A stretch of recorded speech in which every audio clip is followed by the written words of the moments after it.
Chapter 2. The Trouble with Leaving. The evening before I went to the farm, my friend Petey came over and we sat on the steps without saying anything. Usually we talked all the time, but that evening we just sat there and watched an ant on Petey's sneaker. Petey was transferring the ant from one sneaker to the other, crossing his legs all kinds of different ways, so that no matter which way the ant ran, he was always on a sneaker. This ant must have thought, wow, there are 1,000 boys in sneakers lined up here and I will never get to the end of them. Well, finally Petey got tired and let the ant get off his sneaker and run into the grass. I could just see that ant running home and his wife saying, "Oh, you've had a terrible day, you look awful." And this ant says crossly, "Well, you wouldn't look so good either if you had run across 1,000 boys. Then Petey said, "Oh, I wish I could go to the farm." "You don't, Petey Burgess," I said. "Well, I wish I could go to the same farm you're going to. It's not going to be so much fun here by myself, you know. It'll be more fun than at the farm."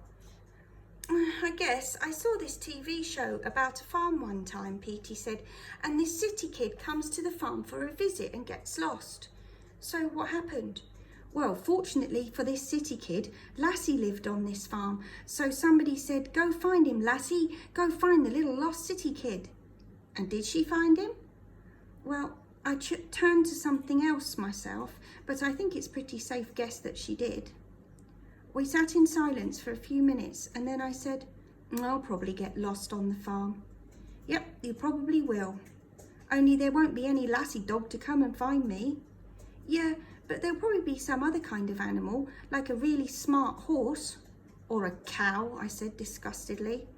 "Yeah, there'll be a real smart little cow and somebody will say, 'Go find him, little cow, go find the city kid.' And then it will find you. And the next day there'll be big headlines all over the world. 'Boy rescued from death by cow.'" Petey was going to be a reporter when he grows up, so he was good at doing headlines. One time the teacher hit his hand with a ruler because he kept on tapping his desk after she asked him to stop, and he made up the headline, "Boy dealt crippling blow by teacher," and then he went on to write a story that sounded like it had really come from a newspaper. "Hey," Petey said, "maybe you'll get to go on I've Got a Secret, and your secret will be—" "I was rescued by a cow," we said together. They'd guessed it right, although. "But you could still sell your story to Life magazine." "Yeah, I could." We didn't say anything then, because for a minute it had been like old times and we had forgotten I had to go to the farm. Now we remembered again and went quiet. Finally Petey said, "Well, I have to go." "You don't have to." "I do too. Mum said I could just come over for a minute to say goodbye, and I've been here for a couple of hours." "All right, will you write to me, Petey?" "Sure, only you better answer." I will. "And tell me what the farm's like and if you have drink cow's milk and stuff." "And you tell me what's going on around here," I said. Petey kicked the pavement with his foot and then he said, "Well, so long," and he went off down the street. I went in the house and sat down on the bed beside my suitcase, which was all packed so that we could get an early start in the morning. I wished Petey had not mentioned that milk and the cows, because that was probably exactly what I'd have to do, my first chore. "Run out and milk the cows, will you, Tommy?" And they'd give me this enormous 10-gallon galvanised bucket and send me out, thinking that anybody with any sense at all would know how to milk an old cow.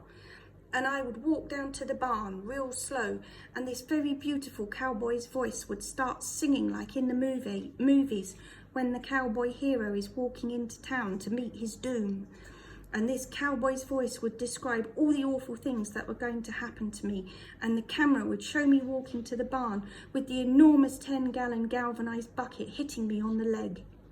I stopped thinking about that and put the 2 models my mum had given me into my suitcase.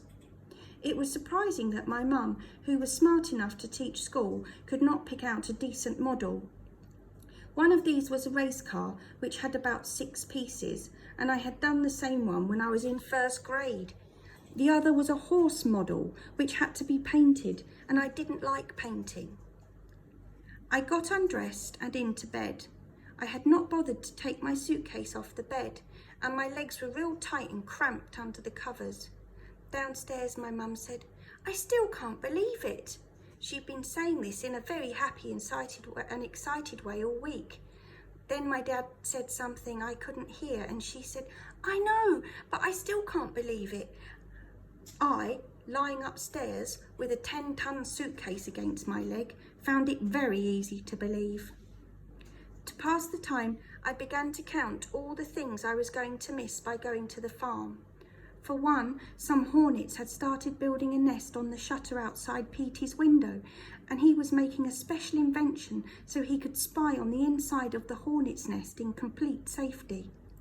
Also, Petey's Aunt May knew a lady in Anderson who had a secret room in her house, and she had said that she would take us over there and let us see it.